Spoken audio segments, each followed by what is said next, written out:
ओए, एक ही होने लगा। गुरु, लगता है अब तो अपना ट्रक भी रुक कर आराम करना चाहता है। जीत के ऐसा कहते ही सच में जमशेद का ट्रक चलते चलते रुक गया और फिर जमशेद और जीत के लाख कोशिश करने के बाद भी स्टार्ट नहीं हुआ। ये देखकर जमशेद ने फिक्र करते हुए कहा, ओए काली जुबान, अब क्या करेंगे बता। करना क्या है, वो देखो गुरु, वहाँ सामने एक ढाबा है, वहीं चलकर पहले कुछ खाते हैं और फिर वहीं चारपाई पर फैल जाएंगे और क्या। और अगर कल ये ट्रक टाइम से मंगलपुर नहीं पहुँचा तो क्या होगा पता है ना तुझे? अरे कुछ नहीं होगा गुरु, मालिक बस 2-4 बातें सुना देगा आपको और क्या। सही बोला, लेकिन उससे पहले मैं तेरा क्या हाल करूंगा पहले ये देख ले। ये बोलकर जमशेद ने अपनी चप्पल उतारी और जीत को मारने के लिए उसके पीछे दौड़ा और जीत उससे बचते हुए सीधे ढाबे की तरफ भागा और फिर। अबे रुक जा जीते। गुरु अब जाने भी दो ना, आधी रात है, ट्रक भी खराब है, तो यहाँ रुककर आराम करने के सिवाय और कुछ नहीं कर सकते। और मुझे तो ये समझ नहीं आता कि आप मालिक से इतना डरते क्यों। ओए मैं डरता किसी से नहीं हूँ खोत्या, लेकिन ये ट्रक अगर टाइम पे नहीं पहुँचाया तो मालिक बातें तो सुनाएगा ही, साथ में मेरे पैसे भी काट लेगा। और तुझे तो पता है इस वक्त कितनी कड़की चल रही है, बाबूजी का ऑपरेशन करवाना है, घर की छत बनवानी है और छुटकी के स्कूल की फीस भी तो भरनी है। और तेरी भाभी अगर इस बार उसके लिए नई साड़ी लेकर नहीं गया ना तो घर में घुसने भी नहीं देगी, वो बता रहा हूँ। ओहो गुरु, आपके सिर पर तो बड़ी टेंशन है, लेकिन मैं भी आपका चेला हूँ, आपकी टेंशन भगाने का पूरा इंतजाम है मेरे पास। ये कहकर जीत ने अपनी जेब से शराब की एक छोटी सी बोतल निकाली और उसे जमशेद को पकड़ाते हुए मुस्कुराने लगा। ओए जीते, तू ये कब लाया और इसके लिए पैसे कहाँ से आए तेरे पास रे? गुरु अपना तो सीधा सा उसूल है, खाने को कुछ मिले ना मिले पर पीने का पूरा इंतजाम होना चाहिए। और अंदर भाई तू ही पी, मैं तो बस कुछ खाऊंगा। हाँ भाई, क्या क्या मिलेगा खाने में?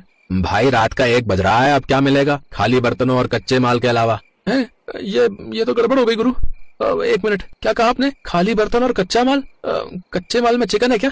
हाँ चिकन तो आज शाम ही मंगवा कर रखा है, लेकिन वो कल के लिए है। अभी तो सारे बावर्ची काम निपटा कर घर चले गए हैं, अब कुछ ना बन पाएगा। ऐसे कैसे नहीं बनेगा, आपको एक बावर्ची चाहिए ना, वो हम आपको देते हैं। अरे आपको नहीं पता हमारे गुरु क्या गजब का चिकन बनाते हैं। ओए क्या बोल रहा है?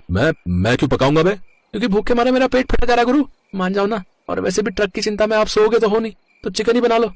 आपका मेरा और क्या पता इस ढाबे का भी कुछ भला हो जाए। जीत के जिद करने पर जमशेद उस ढाबे की रसोई में चिकन पकाने के लिए मान जाता है। असल में भूख तो उसे भी लग रही थी, तो उसने बड़े ही मन से वहाँ 3 लोगों के लिए चिकन करी और तंदूर पर गर्मा गर्म रोटियां सेकी। और फिर पहला निवाला खाते ही जीत ने आंखें बंद करते हुए कहा,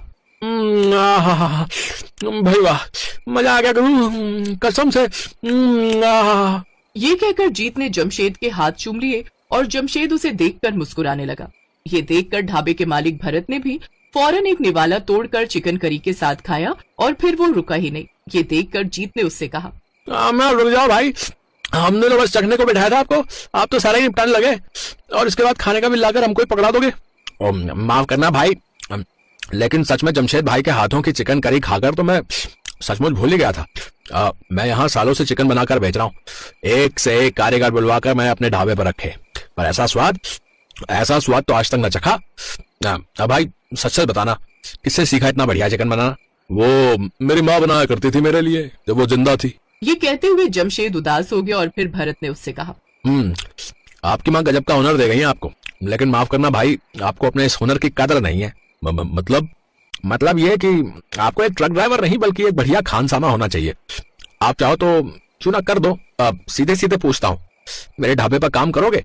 दिन रात ये ट्रक चलाकर जितना कमाते हो उससे दोगुनी पगार दूंगा और दिन के सिर्फ 10 घंटे काम करना होगा।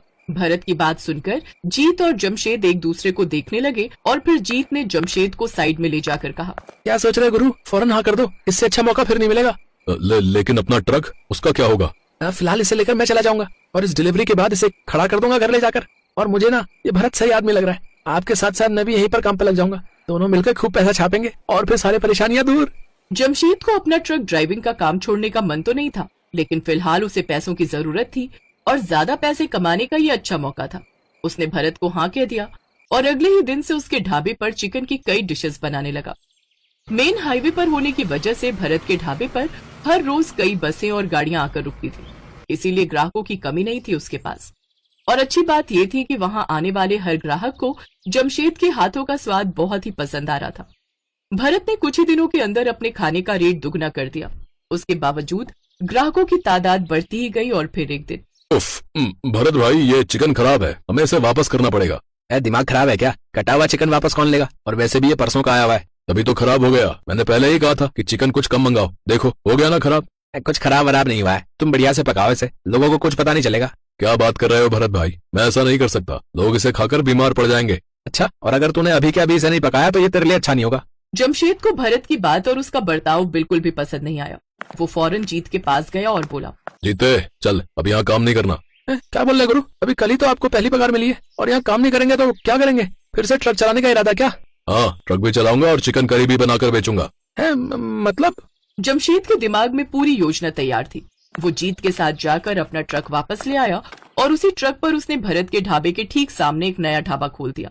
जमशेद के इस चलते फिरते ढाबे पर लोगों की भीड़ पहले ही दिन से जमा होने लगी, क्योंकि जमशेद के पास पकाने के हुनर के साथ साथ एक ईमानदार दिल भी था, जो किसी भी सूरत में अपने ग्राहकों के साथ बेईमानी नहीं कर सकता था।